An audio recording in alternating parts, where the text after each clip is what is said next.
What's going on, everybody? Sean here from Premier Outdoor Living. In this video, we're gonna go over some pro wood. Depending on what you're building, whether it's a deck or a pergola, there's gonna be different types of treatment levels that are available. So we're gonna go over what those are and when to use each of those for your project. There's two main types of treated lumber that you're gonna be using on these type of projects. One is ground contact treated and the other is above ground treated. The ground contact treated has about 2.5 times the amount of treatment that above ground does. So let's go over some of the uses for the ground contact first. So on this project here, we've got a deck that's being built that's about 6 feet off the ground. Scooter, what do you think? Ground contact or above ground? Well, it's 6 feet above the ground, so it's gotta be above ground.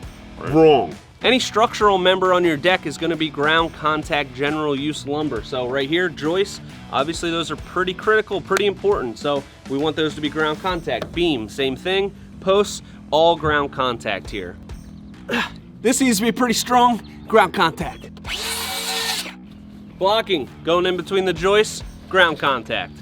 Here's some questions to determine whether you're gonna need ground contact treated lumber. If you answer yes to any of these, ground contact is gonna be what you want. Is your structure less than 6 inches off the ground or in contact with the ground? Ground contact. Is the component vital to your structure? Ground contact. Does your project have inadequate ventilation? Ground contact. Will your project experience frequent moisture or leaf litter? Ground contact. Is your project in a tropical or humid climate? Ground contact. So here's an example, a planter box that goes on top of the deck. It's not integral to your structure, but it is going to experience frequent moisture. Ground contact? Yes, ground contact for a planter box because it's going to experience frequent moisture and it's not going to be able to thoroughly dry. Ground contact. Sounds like everything here is ground contact treated lumber. What's going to be above ground treated lumber? So things like railing, anything aesthetic, maybe some trim, is going to be above ground treated. So it's not in contact with the ground. It's not a critical member of your structure. It's more aesthetic. For those type of things, you can use above ground treated lumber. So you've got above ground, you've got ground contact. How in the world do you know the difference of what you're buying?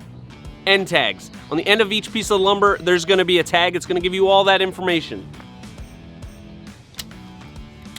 So here we have the tag. And this, it's a joist. What do you think it is, Pat? Ground contact or above ground? Since it's structural, ground contact. Bingo. For ground contact / general use. Boom. Easy as that. Check the end tag. You'll have all the information that you need right there.